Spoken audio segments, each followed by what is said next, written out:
Bismillahirrahmanirrahim. Assalamualaikum warahmatullahi wabarakatuh. Kembali jumpa bersama saya Uten Sutedi dalam program Speak Up.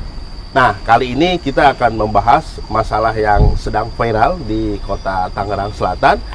Di beberapa media online dan media sosial lainnya cukup ramai dibicarakan tentang sengketa lahan di kawasan Tangsel ya, di kawasan Situ Antap ya, kawasan Situ Antap yang bersengketa itu antara pihak PT Hana Kreasi Persada dengan pemerintah Kota Tangerang Selatan.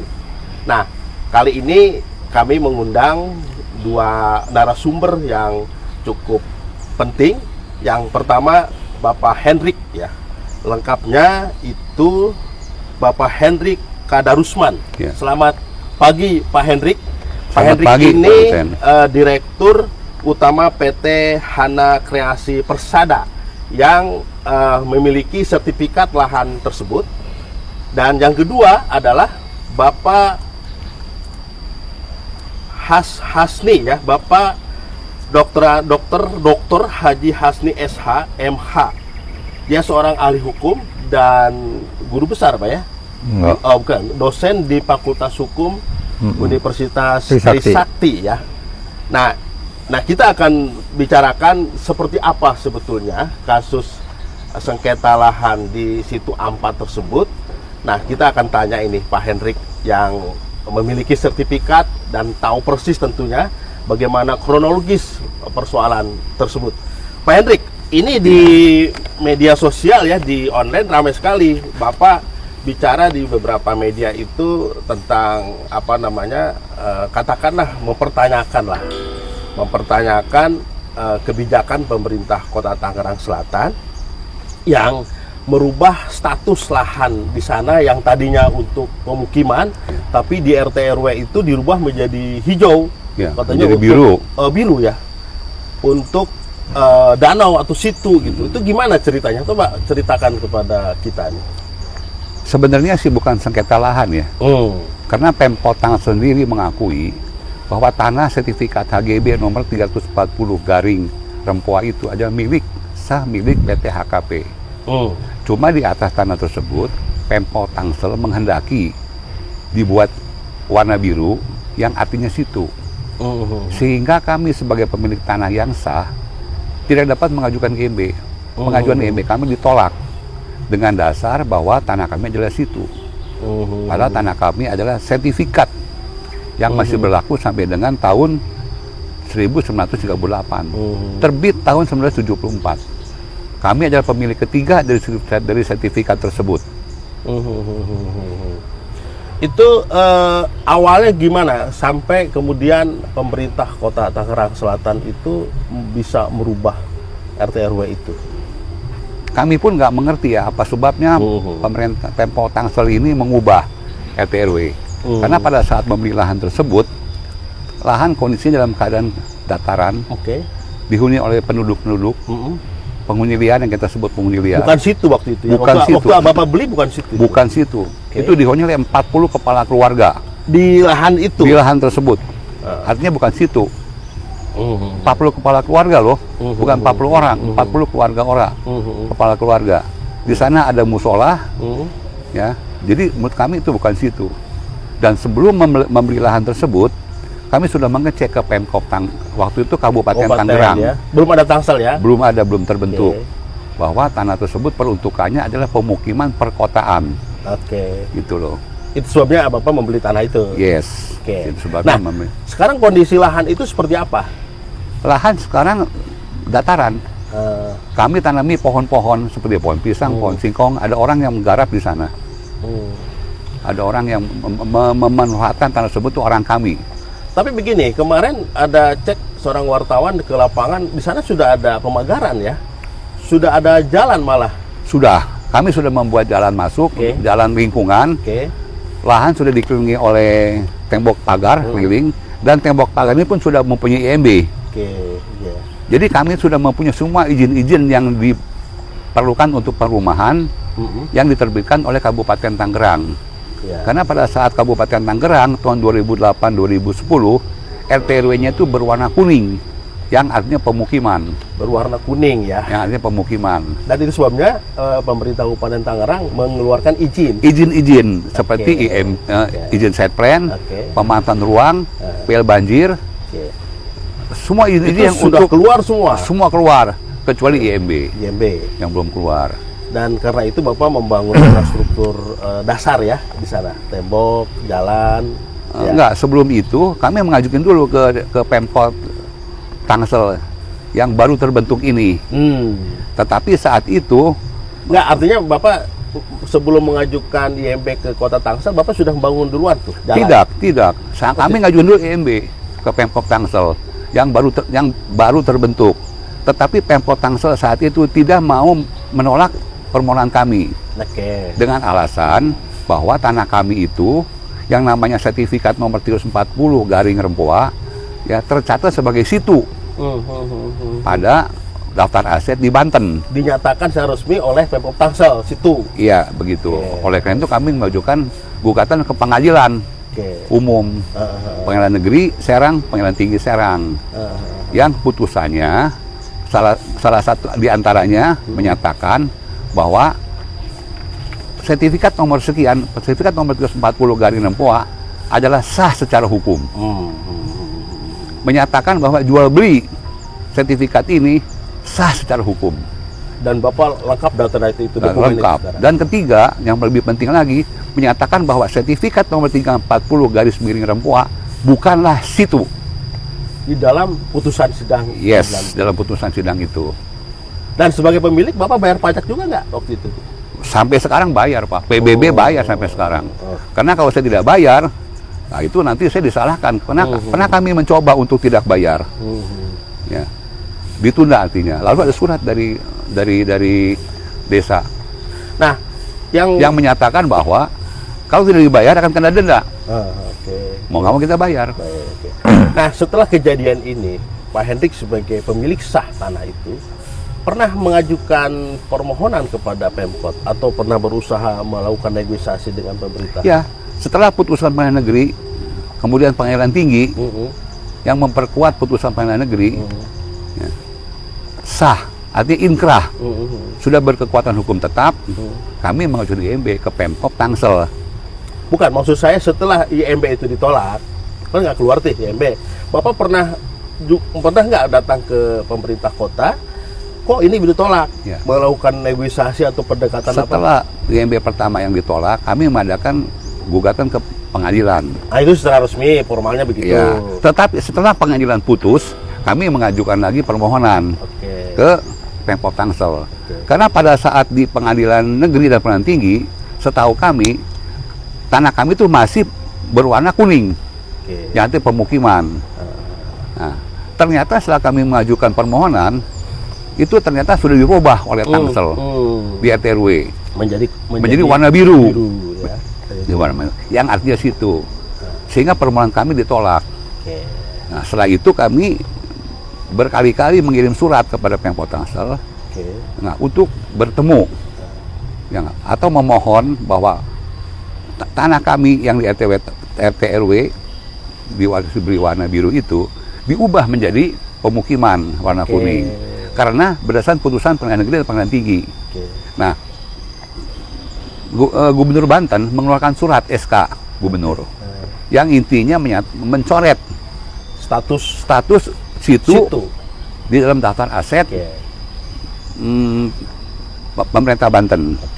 Jadi saya selain punya putusan Pengadilan Negeri dan Pengadilan Tinggi yang sudah berkekuatan hukum tetap, juga ada SK Gubernur yang menyatakan bahwa tanah kami bukanlah situ. Dan nyatanya tetap IMB nggak keluar. Nggak keluar, karena Tangsel tetap tidak mau mengeluarkan IMB. Berdasarkan RT RW itu. Ya, padahal RT RW itu yang buat juga Tangsel. Dan anggota dewan juga ya?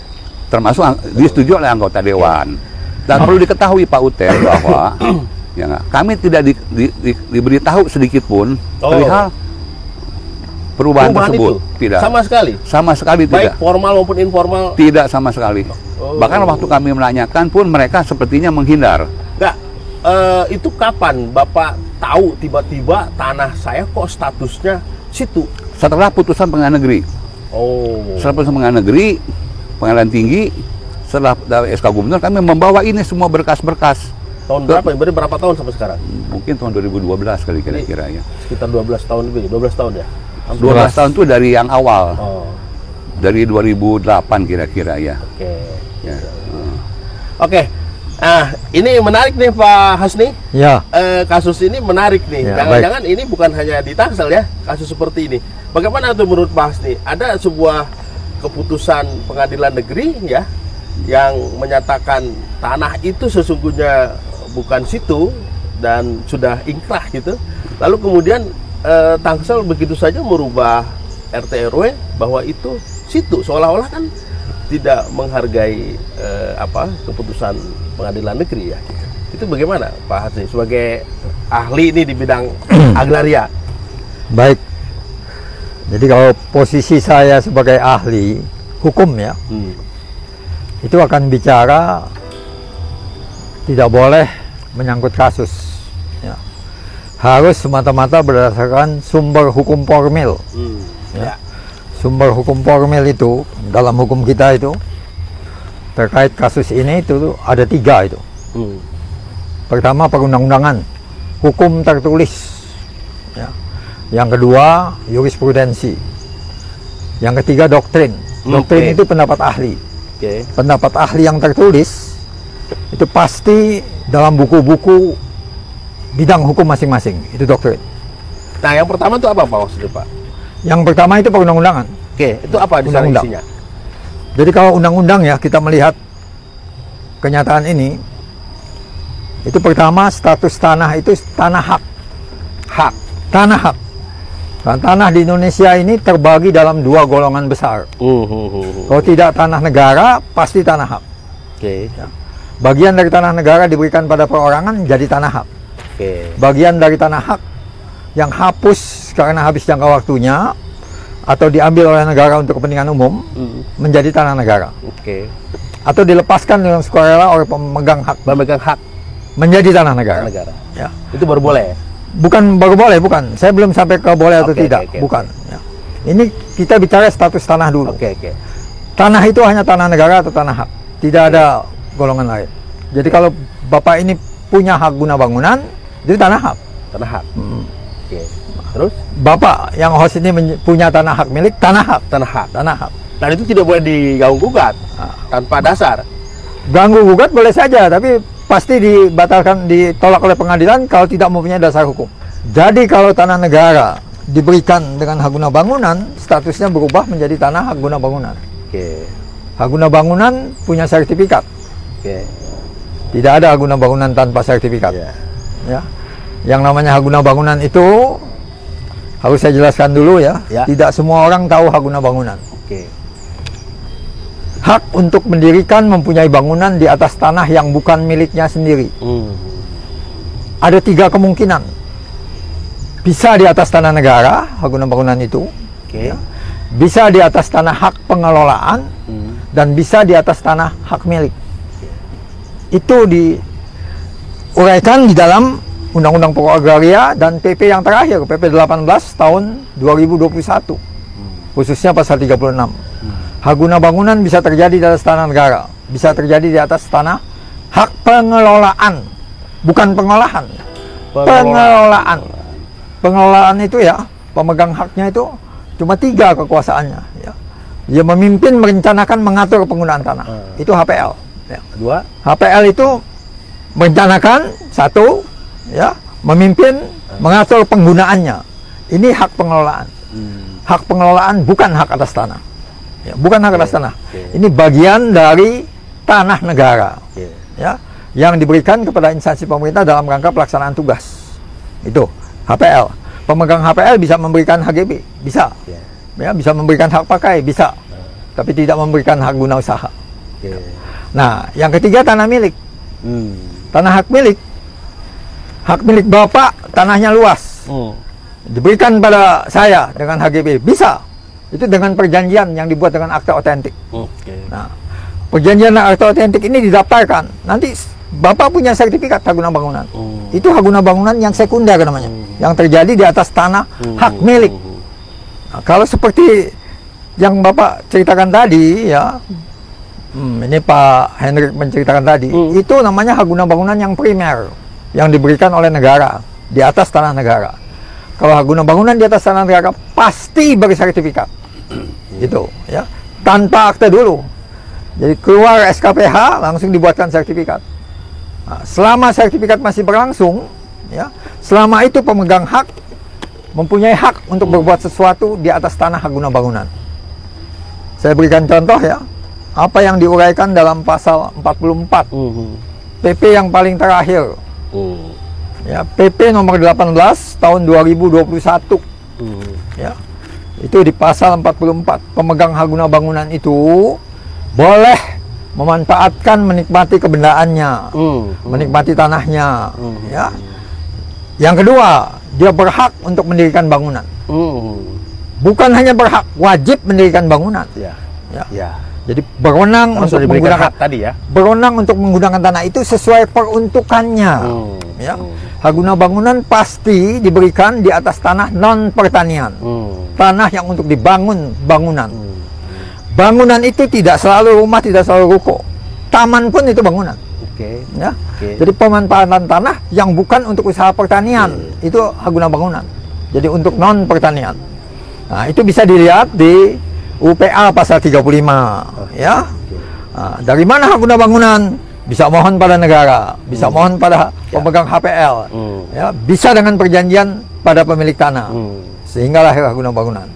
Kalau sudah bersertifikat, pemegang hak guna bangunan mempunyai tanda bukti hak yang kuat untuk itu memanfaatkan tanah itu. Yang kuat, bukan hanya memanfaatkan, ya. Itu dalam rangka melindungi haknya terhadap gangguan pihak lain. Termasuk gangguan dari penguasa, ya, termasuk gangguan dari penguasa. Berarti selama sertifikat berlangsung, ya, kalau ada gangguan dari penguasa, kalau penguasa betul membutuhkan tanah itu, harus wajib membayar yang namanya ganti kerugian, karena belum berakhir hak guna bangunan itu. Ya. Sekarang ganti untung. Nah, apakah istilahnya? Ya, ganti kerugian itu harus layak, ya, sesuai dengan harga pasaran. Nah, ini begini ceritanya. Jadi mungkin Bapak bertanya lebih lanjut mengenai yang lain, silakan. Nah, artinya begini, artinya dengan posisi tanah Pak Hendrik, ya, atau PT HKP tadi, dengan kondisi hukum yang Bapak jabarkan itu, dia berhak dong mendapat IMB. Gini ya, yang namanya hak guna bangunan, sertifikatnya sah dan masih berlangsung lama, ya. Jangankan berlangsung lama ya, tidak begitu lama habis pun, kalau belum dibatalkan oleh pemerintah, ya, itu tetap dia berhak untuk menempati tanah itu. Ya. Kalau ada gangguan, harus ada ganti rugi. Nah, sekarang persoalannya, kenapa pemerintah kota tidak melakukan IMB itu? Apakah pembiaran ini bukan begitu, pembiaran tidak mengeluarkan IMB, dan otomatis artinya membiarkan tanah itu terlantar? Ya. Yang punya tidak bisa menggarap, tapi pemerintah kota sendiri tidak melakukan IMB dan tidak berbuat apa-apa setelah itu. Apa yang harus dilakukan? Ya, ngerti saya. Mungkin ada latar belakang yang menyebabkan dia tidak menerbitkan IMB. Nah, latar belakangnya tadi diucapkan oleh Bapak apa? Kenapa dia nggak menerbitkan IMB? Sejarah soal situ, itu ada perubahan rencana tata ruang wilayah yang dilakukan oleh Pemda. Ya, rencana tata ruang wilayah itu bisa dirubah. Bukan tidak bisa. Bisa dirubah. Bisa dirubah melalui acara peninjauan kembali. Itu sesuai dengan pasal 16 Undang-Undang Penataan Ruang. Undang-Undang nomor 26 tahun 2007 tentang penataan ruang. Ya, pasal 16, pasal 23, pasal 26 memungkinkan adanya peninjauan kembali terhadap rencana tata ruang wilayah setempat yang sudah dilaksanakan paling sedikit 5 tahun. Jadi kalau RT/RW-nya sudah berlaku lebih dari 5 tahun atau paling sedikit 5 tahun, itu bisa ditinjau kembali. Apalagi sudah ada dulu, Pak, hukum ya. Peninjauan kembali itu ya, tidak selalu merubah tata ruang. Ya. Tidak selalu. Tidak selalu. Kalau tidak diperlukan perubahan yang mendasar, tidak akan dirubah. Itu tergantung dari pertimbangan DPRD, ya, masyarakat setempat yang harus didengar pendapatnya. Tidak sepihak hanya dari gubernur saja. Itu. Jadi kalau ada pertimbangan, maksudnya peninjauan kembali ini adalah dibutuhkan rekomendasi dirubah atau tidak dirubah. Begitu. Itu peninjauan kembali. Tidak ada kata-kata di undang-undang harus dirubah, tapi peninjauan kembali. Peninjauan kembali titik beratnya umumnya pada perubahan. Minta dirubah. Orang minta ditinjau kembali. Nah, dalam kasus ini apa yang menjadi pertimbangan pemerintah kota untuk tidak meninjau kembali RT RW itu? Padahal dasar. Enggak, ini Pak, saya dengar tadi ya, itu sudah ditinjau kembali. Kalau nggak ada perubahan. Kalau nggak bisa disetujui perubahannya. Kan RT RW-nya jadinya dirubah. Dirubah kan? Ya. Ya, katanya dari kuning menjadi biru. Ya. Jadi begini, saya ngomong dulu, teori dulu ya. Perubahan itu, kalau ada usulan perubahan, itu biasanya kan dirapatkan berkali-kali. Ya, mendengar DPRD, mendengar pihak-pihak eksekutif. Eksekutif itu gubernur dengan aparatnya. Begitu. Kalau memang disetujui perubahan, bisa dirubah. Nah, dirubahlah RT RW itu. Jadi RT RW itu bukan rencana tata ruang wilayah yang sifatnya fiktif atau sifatnya tetap fix, tidak. Kalau tetap tidak bisa dirubah, itu tidak bisa mengikuti perkembangan zaman. Nah, jadi RT RW itu harus fleksibel. Tetapi tidak begitu cepat dirubah karena itu dibatasi 5 tahun baru bisa dirubah. Ya. Disetujui perubahannya misalnya. Ya. Jadi perda yang memuat RT RW yang lama diganti dengan perda baru. Pasti begitu. Karena saya orang Jakarta, misalnya perda DKI ya. Perda DKI yang lama itu perda nomor 6 tahun 99. Tentang rencana tata ruang wilayah DKI Jakarta. 699. Itu masih berlaku zamannya Sutioso dan seterusnya. Ya. Begitu masuk Ahok dan Pak Jokowi, ganti kan? Ganti dengan perda nomor 1 2012. Digantinya perubahan perda ini melalui peninjauan kembali, begitu. Nah, kalau penggantian ini ya menabrak, menyentuh hak perorangan, maka kewajiban pemerintah untuk memberikan ganti rugi. Nah, itu dia. Begitu. Itu dia. Itu. Tadi Pak Hendrik ada yang mau ditambahkan tadi? Begitu, Saudara. Ya. Sebab kalau tidak begitu, itu namanya melanggar hak perorangan yang Jadi seenaknya. boleh dirubah RT RW itu. Boleh, asal minimal sudah 5 tahun berlaku. Asal 15 tahun, tapi harus mengganti rugi Kalau kena hak Kalau kena hak perorangan. perorangan. Begitu. Dan Pak Hendrik ini kan punya perorangan kan, sertifikat resmi kan. Berarti kewajiban pemerintah kota kalau merubah itu harus ganti rugi kan? Harus ganti rugi. Nah, Kalau dia nggak mau ganti rugi, jangan ikuti perubahan. Kalau nggak ikuti perubahan, salah pemerintah kota. Setiap pemegang hak guna bangunan yang sertifikatnya sah dan masih berlaku, ya, pemerintah yang menerbitkan IMB wajib menerbitkan IMB. Tidak boleh membiarkan, tidak boleh menolak. Karena sertifikatnya ditujukan pada posisi tanah itu sebagai bangunan nantinya. Itu tidak boleh ditolak. Kalau ditolak, alasannya apa? Kalau alasannya ada perubahan tata ruang, ditolak, ganti rugi. Ya. Karena apa ganti rugi? Karena pemegang haknya tidak bisa melaksanakan haknya sebagaimana dimaksud oleh pasal 44 PP 18 tahun 2021. Belum lama, baru setahun. Ya. Itu. Jadi walaupun bagaimana pemegang hak yang bersertifikat harus diberi kesempatan menggunakan tanah. ini clear nih. Ngerti? Ya. Coba Pak Hendrik tadi ada mau ditambahin? Begini, jadi saya juga nggak mengerti dan aneh sama Pemkot Tangsel ini. Ya. Kenapa Pemkot Tangsel sendiri mengakui bahwa sertifikat tanah ini adalah sah dan milik PT HKP. Begitupun putusan pengadilan di MA juga mengakui bahwa tanah ini adalah milik PT HKP. Namun di atas tanah ini, Pemkot Tangsel menghendaki diberi warna biru. Ada RTW, RW. Tahun 2011 sampai tahun 2031. Nah, sebenarnya kalau memang Pemkot Tangsel punya niat yang baik untuk merubah peruntukan tanah kami ini di RT/RW itu ada kesempatan. Waktu tahun berapa? Saya lupa ya waktu. Yang saya ingat tuh waktu zamannya pemerintah. Nah, itu sudah 5 tahun dia tidak rubah. Padahal kami udah mengirim surat berkali-kali, tetap tidak mau rubah. Nah, padahal ini kan RT/RW berarti rencana tata ruang, namanya rencana. Sedangkan saya punya putusan pengadilan yang inkrah, berkekuatan hukum tetap. Apa artinya berkekuatan hukum tetap? tidak ada putusan lain selain putusan yang setelah di putusan itu kan. Ya. Nah, tidak ada lagi. Jadi kita tidak boleh berasumsi. Nah, di sini Tangsel tidak mau menggunakan kesempatan untuk merubah.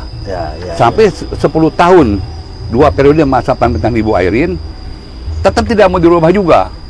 Jadi sekarang posisi tanah saya di RT RW Tangsel ini statusnya adalah badan air. Bukan situ. Bukan situ lagi. Jadi merubahnya sedikit aja dari situ ke Ya, badan saya air. nggak tahu bedanya apa badan air sama situ. Nah, jadi sebelum pada waktu zaman Kabupaten Tangerang, warnanya kuning, berarti pemukiman.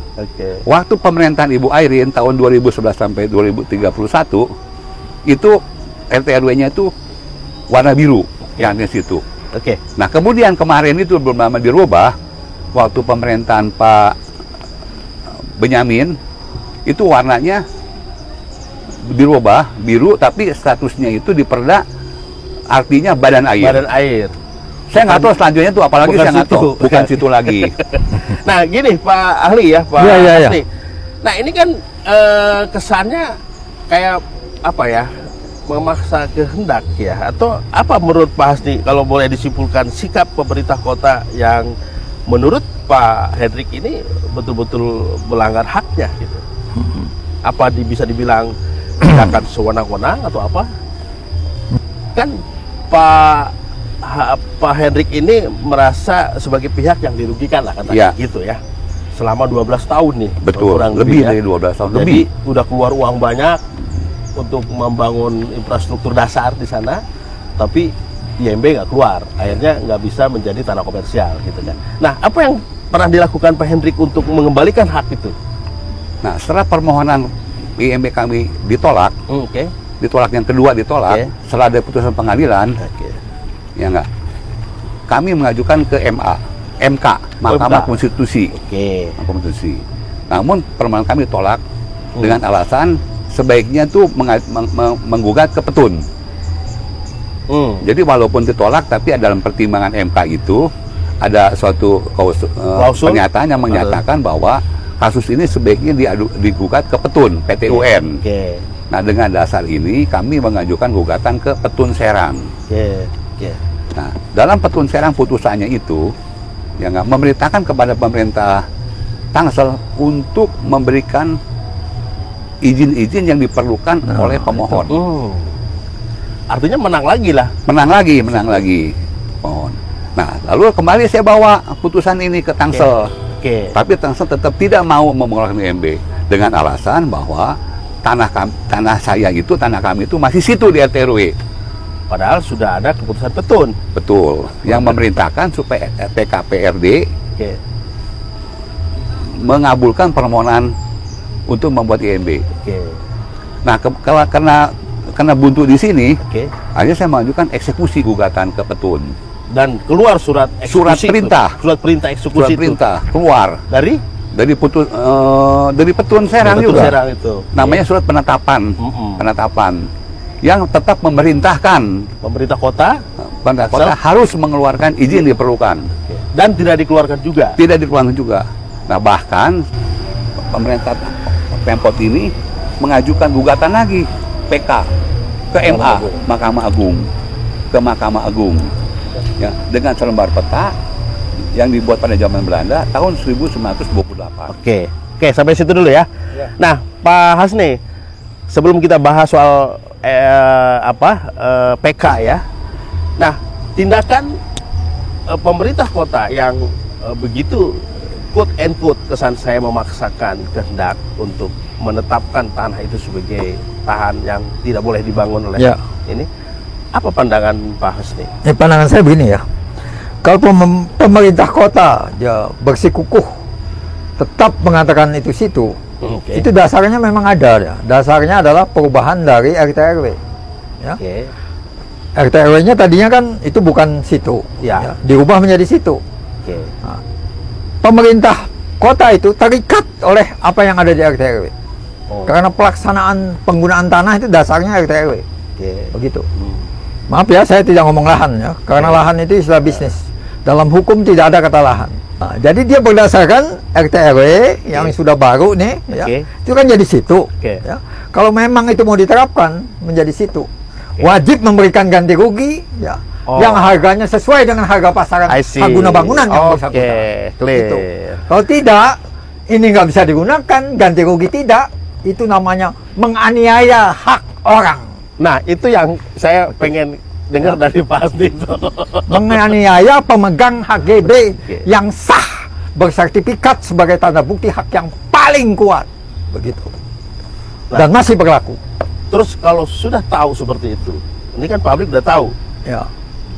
Lalu apa yang harus dilakukan?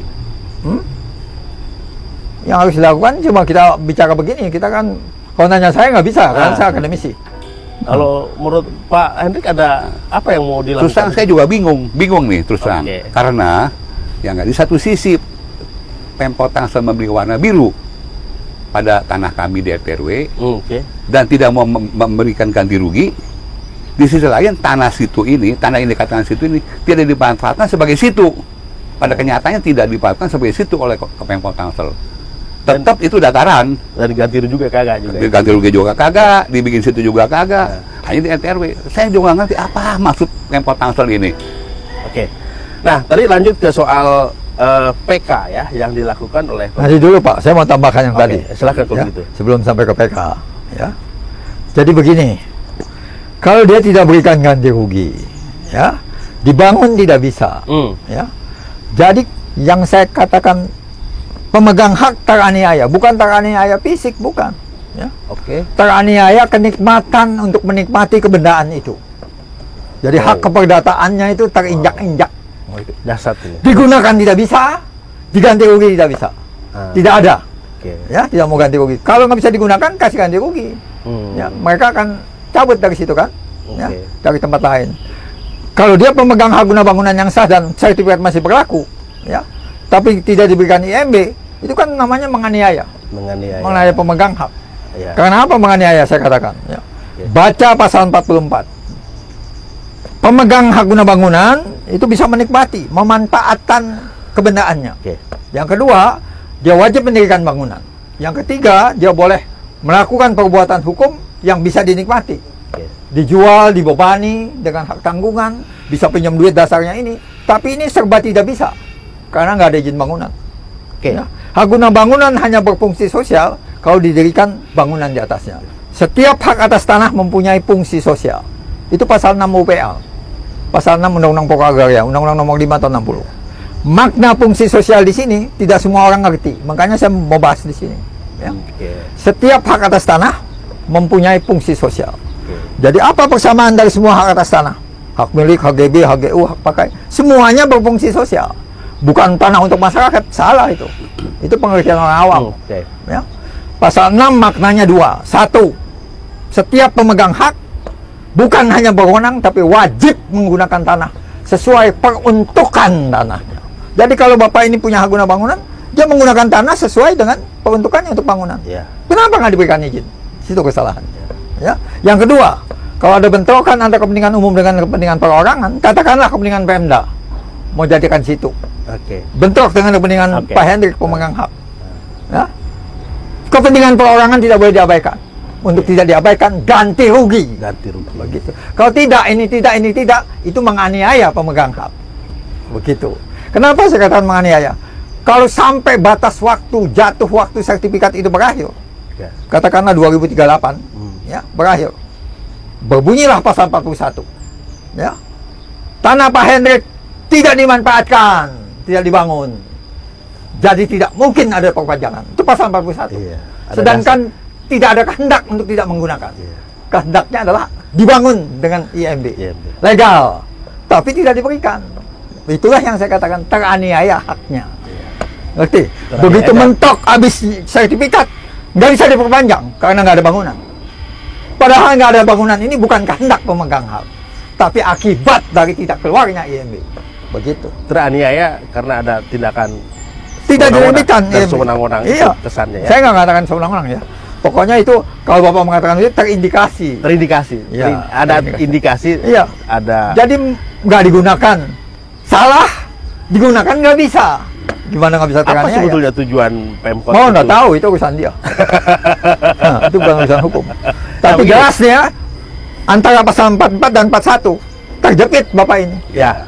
Digunakan sesuai pasal 44, nggak bisa, nggak ada izinnya. Nggak digunakan, mau diperpanjang, ditolak menurut 41. Itu dia. Itu yang dia namanya yang saya teraniaya haknya. Ya. Hati-hati loh. Oke. Bukan fisiknya, haknya ini teraniaya. Hak apa? Hak yang tercantum di dalam pasal 44 PP 18 tahun 2021. Oke. Silahkan dicek deh ya.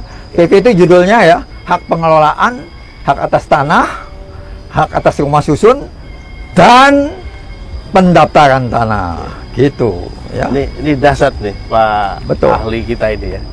Clear sekali nih. Ya sudah. Nah, sebelum kita kupas lebih dalam lagi soal penganiayaan tadi ini. Teraniaya haknya, bukan penganiayaan fisik Iya, ya. penganiayaan haknya. Ya. Tapi Nggak bisa kan? Pak Herik tadi Digunakan nggak bisa. ceritakan Ya, diperpanjang nggak bisa. Pemkot juga ada dasar kemudian setelah dia mengajukan PK.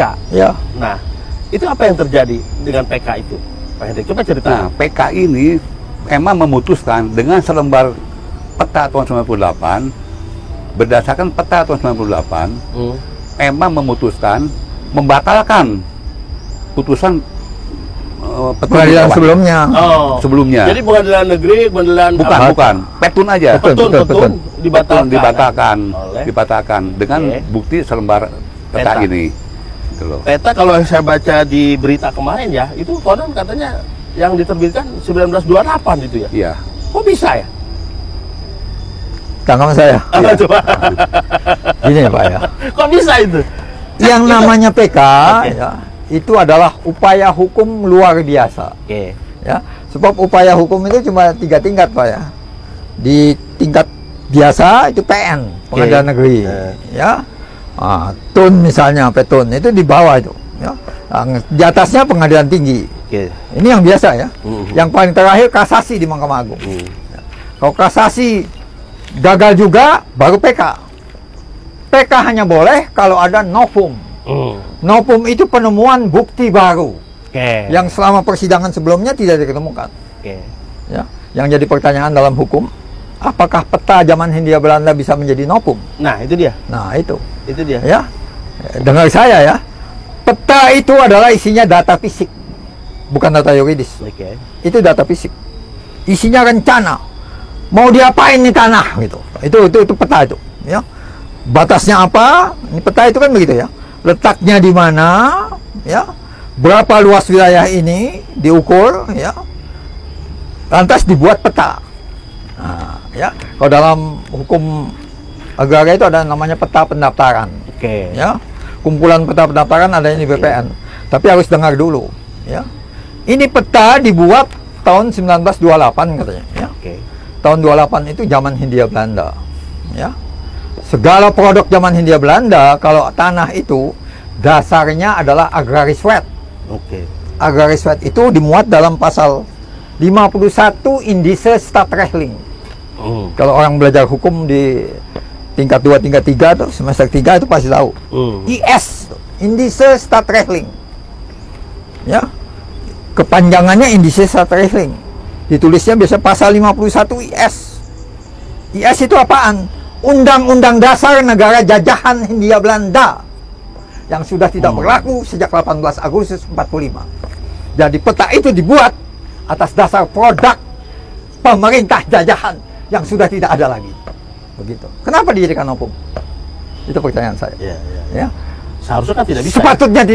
Sepatutnya dapat diduga ini tidak mungkin novum. Karena itu produk zaman Hindia Belanda. Kalau sekarang Pak, peta-peta itu segala macam dibuat itu berdasarkan rencana tata ruang wilayah nasional.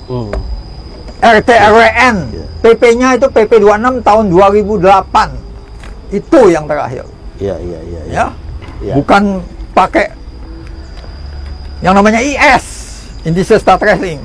Indise Stadrechtling ini ya, peraturan di bawahnya itu ada yang namanya domain perklaring. Itu zaman domain, zaman pemilik. Negara statusnya pemilik. Itu hukum agraria kuno, agraria klasik yang sudah tidak berlaku. Gitu. Jadi dasar terbitnya peta ini berdasarkan pada ordonansi Belanda, penjajah yang sudah kabur. Begitu. Tidak mungkin bisa dijadikan hukum, ya. Apalagi nih diragukan keasliannya. Ya. Apa itu benar Oke. peta asli atau tidak? Ya. Katanya juga tidak ada di data itu ya Pak, Di Andri dan di arsip itu nggak ada. di ya? Asim nggak ada. Di Andri dan di Saya katakan Asim begini nggak ya, ada. Oke. ada atau tidak diarsip bukan urusan. Oke. Tapi itu punya kekuatan hukum atau tidak? Oke. Karena dasarnya bukan Undang-Undang Dasar 45. Lalu kenapa Terbitnya misalnya berdasarkan pihak itu. kejaksaan waktu itu? Oh, itu bukan urusan saya. Oke. Susah itu. Saya menguji materi yang mereka nggak bisa, Pak. Ya, jadi berarti itu Saya teori hukum aja. Oke. ada question mark. Eh, Ada question mark. Ada apa ini gitu? Ada apa ini? Oh, udah. Ada apa ini Pas gitu lah. loh. iya, iya, Kok iya. suatu peta yang jelas-jelas sudah tidak berlaku lagi, ya nggak bisa dijadikan novum, dan dengan peta ini emang membatalkan putusan dibawa di sebelumnya. Oke.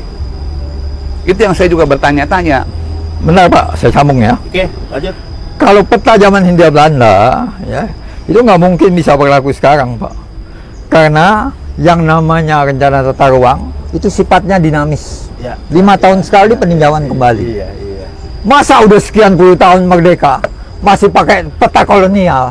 Ya. Ini- Wajarkah pertimbangan Ini itu? ada tanda tanya besar pasti itu. Ya, Ya sudah, itu aja. Betul. Ya. Dan ini juga kalau saya baca di berita yang beredar, itu juga bertentangan dengan peta yang di RTW, RW yang dibuat Pemkot ya, yang patokannya bukan ke situ, tapi ke Bakal Sultanal, ya? peta rupa bumi Indonesia ya, Iya. Pak Iya. Stanol itu. Iya, saya bilang. Jadi ini kan agak kontradiktif ini. ya. Jadi begini Pak, Pak, kalau petanya didasarkan pada hukum kita yang berlaku sekarang, nggak apa-apa, Pak. Iya. Masih bisa andai kata bukan itu bukti, Mm-mm. bisa dikatakan unwishing petunjuk. Kalau saya sih ini bukti tidak, unwishing tidak. Karena dasarnya masih zaman kolonial. Beda loh. Pembangunan kita sekarang yang dasarnya adalah RT-RWN, Mhm. Rencana Tata Ruang Wilayah Nasional, yang diatur oleh PP kita nih, sudah merdeka, dengan zaman Hindia Belanda. Pengaturannya di mana zaman Hindia Belanda? Itu ordonansi pembangunan kota. Begitu. Oke. Ya, yang sangat kuno status pada waktu itu negara Hindia Belanda sebagai pemilik, Oke. ya, menempatkan negara sebagai pemilik atas tanah-tanah di wilayah negara, itu hukum agraria klasik yang sudah tidak berlaku lagi sekarang. Berarti hukum kekuasaan dong, Hah? bukan negara hukum kalau begitu. Nah, kalau dia anaknya aja saya nggak ngomong loh. Terindikasi begitu. Kalau negara hukum dia mesti memperhatikan bagaimana prosedur perubahan itu. Baik, Pak Hendrik dan Pak Hasni, ini kita lanjutkan ngobrol yang seru ini. Seru banget nih. Nah, setelah Pak Hendrik betul-betul merasa teraniaya, apalagi sudah keluar putusan PK yang dimenangkan oleh pemerintah Kota Tangerang berdasarkan peta zaman Belanda yang menurut Pak Hasni itu sangat tidak rasional lah, katakan bahasa gitu ya. Apa yang dilakukan Pak Hendrik selanjutnya? nah kami pergi ke Kementerian ATR, BPN, ATR itu apa? Kementerian Agraria dan Tata Ruang, Tata Ruang. Badan Pertanahan Nasional. Soalnya pemirsa kadang-kadang Iya, kurang iya. familiar tuh dengan ATR tuh. Oke, terus.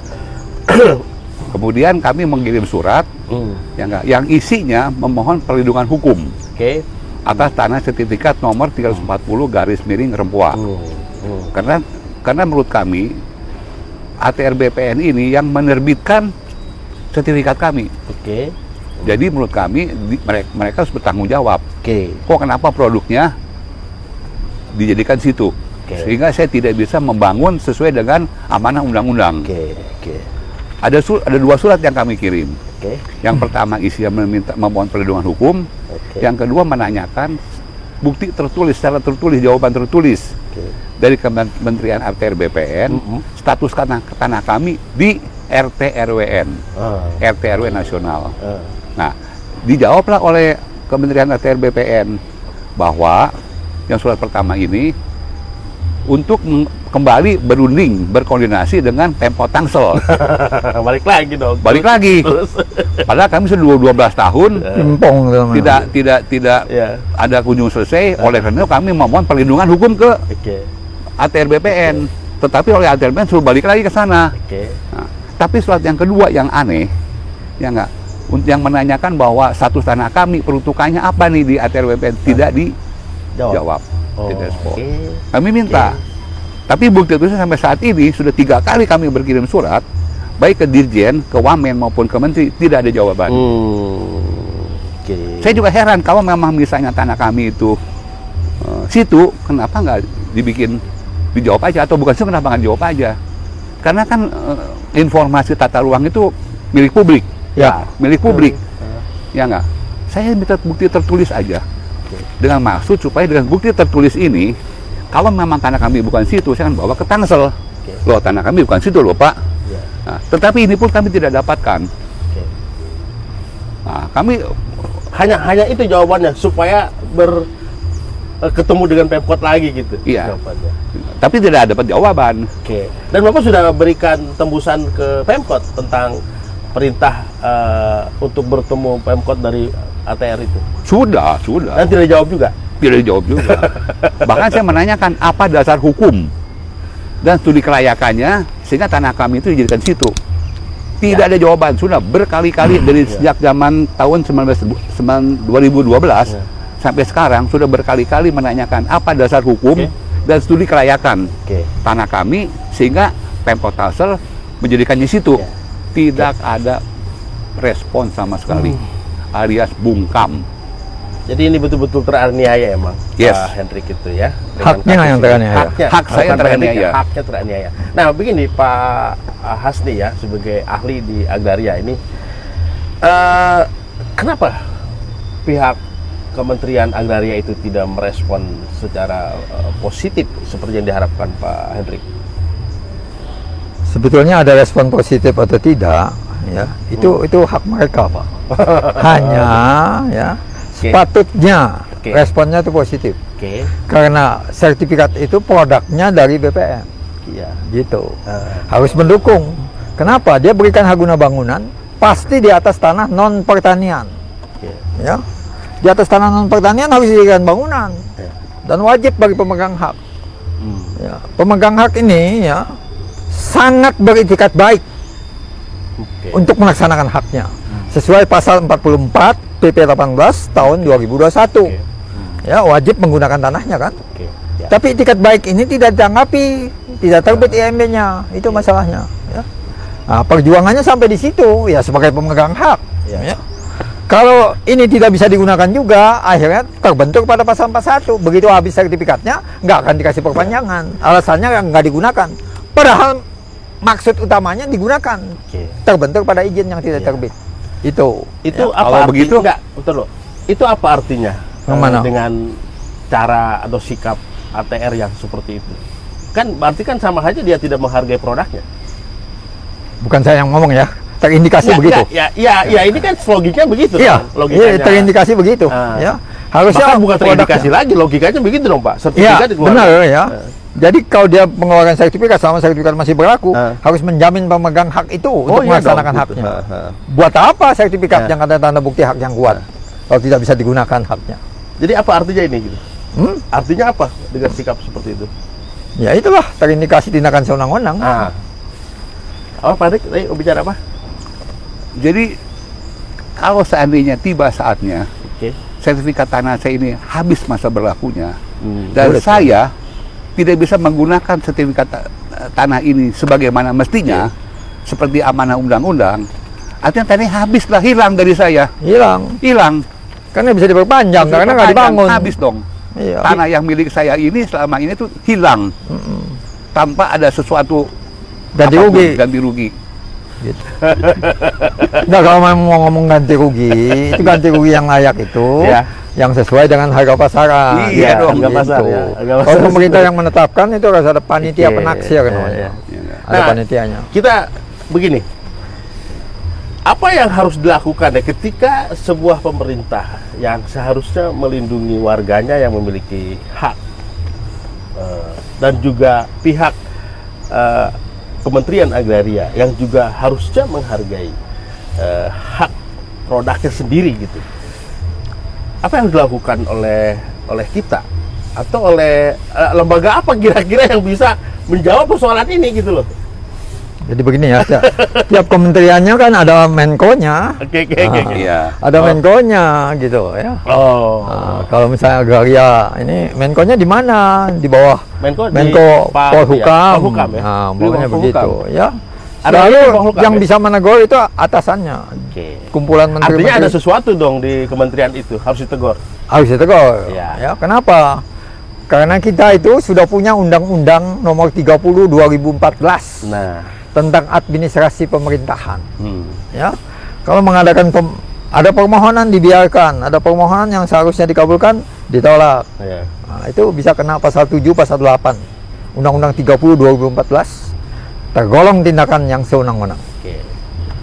Ya, saya ulangi lagi, Undang-Undang 30 2014 tentang administrasi pemerintahan. Oke. Ya. Itu Jadi, ya, termasuk juga itu berlaku kepada pemerintah kota Tangerang Selatan. udah jelas. Oke. Itu kan pemerintahan. Oke. Ya. Yang Termasuk. juga melakukan pembiaran atau dalam bahasa Iya. Pak, ini terindikasi sewenang-wenang tadi ya. Ya, jadi kalau tidak mau dikatakan begitu, tetap ini jadi situ, ganti rugi lah. Oke. Supaya hak perorangan tidak teraniaya. Gitu. Oke. Ganti ruginya oleh saya. Ya. Jangan udah orang terdesak, dicari-cari, ya. Akhirnya Bapak ini pergi tanpa apa-apa. Oke. Nah, ini kan sangat merugikan Pak Hendrik ya. Dan ini masih terus berjalan. Iya. Terus apa lagi yang mau dilakukan Pak Hendrik setelah dipingpong ke sana kemari, dibiarkan oleh pemerintah kota, dibiarkan oleh Kementerian Agraria, apalagi yang harus dilakukan, yang akan dilakukan? Sudah tidak tahu. Jadi begini. Kalau ada kesempatan saya kira pasti. Ya. Jadi saya sudah mengalami hal ini lebih dari 12 tahun. Sudah tidak ada tanda-tanda kunjung selesai. Dan selama 12 tahun ini saya merasa teraniaya. Oke. Ya. Jadi semua cara saya sudah tempuh. Melalui pengadilan negeri, melalui pengadilan tinggi, yang sudah inkrah, Oke. yang sudah berkeputusan tetap, melalui petun, yang sudah juga dikatakan menang. Sudah ada penetapan petun yang memerintahkan agar Pemkot Tangsel mengeluarkan izin-izin yang dimohonkan oleh Oke. PT HKP. Tapi itu semua buyar. Oke. Minta bantuan ke ATR BPN. Ya enggak. Bagaimana dong solusinya? Karena saya pikir ATR BPN adalah yang menerbitkan sertifikat kami. Ya. Juga tidak ada tanggapan yang menurut saya yang positif lah. Jadi saya cuma minta, sudah tidak tahu apa yang kami lakukan. Oke. Karena segala cara sudah ditempuh. Kami hanya memohon, ya enggak, kepada Menteri Polhukam dan kepada Presiden Jokowi untuk turut serta membantu melalui staf-stafnya menyelesaikan masalah ini. Coba ngomong sekali lagi biar lebih jelas. Permohonan kepada Menteri dan Pak Jokowi. Polhukam Mahfud MD Oke. dan Presiden Jokowi untuk turut membantu menyelesaikan masalah ini Oke. melalui stafnya atau bagaimana. Karena masalah itu sudah 12 tahun lebih tidak ada kunjung selesai. Oke. Ya enggak? Saya merasa teraniaya, tidak bisa memanfaatkan tanah ini sebagaimana mestinya yang diamankan oleh undang-undang. Oke. Nah, ke Pak Hasni nih. Pak Hasni, kasus seperti ini pernah Pak Hasni temuin lagi di tempat lain? Tidak, belum pernah. Baru kali ini? Baru kali ini. Di Tangsel ini? Ya di mana aja mungkin belum. Di mana-mana mungkin ya. Di mana mungkin ada, tapi pasti belum temukan. Saya belum menemukan. Jadi lebih kurang saya 120 kali jadi saksi ahli di pengadilan. Di bidang yang sama. Di bidang yang sama. Tapi belum pernah menemukan kasus Banyak penyerobotan tanah oleh perorangan tapi ya, bukan oleh negara. Kekuasaan. negara, bukan. Oke. Baik, begini. Ini kita sudah mulai sampai akhir obrolan nih ya. Sebelum Tapi kita- saya ada tambahan Oke, silakan. mengenai yang tadi. Ya. Memang kalau sudah katakanlah Bapak sertifikatnya nggak diperpanjang, ya, karena dianggap tidak menggunakan tanah. Padahal tidak menggunakan tanahnya akibat dari IMB tidak keluar. Betul. Kan Oke. begitu ya. Oke. Nah, lantas jadi tanah negara. Oke. Nah, tadi ada pertanyaan, mungkin nggak orang lain mohon pada negara? Sangat mungkin, Mungkin. sangat mungkin. Tapi harus didengar dalam hukum agraria kita ya. Oke. Bekas pemegang hak, nih, Bapak ini bekas pemegang hak yang sudah hak guna bangunannya hapus menjadi tanah negara, memperoleh yang namanya hak prioritas Oke. untuk diutamakan diberikan kepada bekas pemegang. Sekalipun harus membeli misalnya. Bah, bukan membeli, kalau negara nggak boleh jual. Oke. Ya, mohon pada negara. Nanti dia bayar BPHTB uang pemasukan. Oke. Begitu. Oke, oke. Diutamakan. Jadi pertanyaannya sekarang, kenapa di perundang-undangan itu memberikan hak prioritas kepada bekas pemegang hak? Karena bekas pemegang hak itu sudah mendirikan bangunan. Oke. Bapak bikin jalan, bikin pagar, bikin akses. Itu peninggalan dia, hak dia. Hukum kita itu menganut ajas pemisahan horizontal loh. Boleh tanahnya habis, haknya jadi tanah negara, tapi bangunan tanaman yang ada di atasnya adalah milik yang membangun, milik yang menanam. Apa sih ada? Itu ajas pemisahan horizontal itu diambil dari hukum adat, Pak. Oke. Itu dasarnya UPA pasal 5 itu. Ya, dasarnya hukum adat. Hukum adat menganut ajas pemisahan horizontal. Pemilik tanah belum tentu memiliki bangunan. Ya, pemilik tanaman belum tentu memiliki tanaman. Siapa yang memiliki bangunan tanaman itu? Siapa yang membangun, siapa yang menanam, dialah pemiliknya. Oke. Nah, jadi kalau yang menanam, yang membangun Bapak ini, itu miliknya di situ. Ya. Banyak miliknya tersebar di tanah itu. Orang lain mohon, dia nggak punya apa-apa di tanah itu. Yang punya bekas pemegang hak. Ya. Oleh karena itu undang-undang mengatakan punya hak prioritas untuk diberikan kepada bekas pemegang hak. Nah gini, Pak Hendrik, ini kan Tangsel kan kecil ya, dan kita setiap saat juga ketemu dengan para pejabat ya.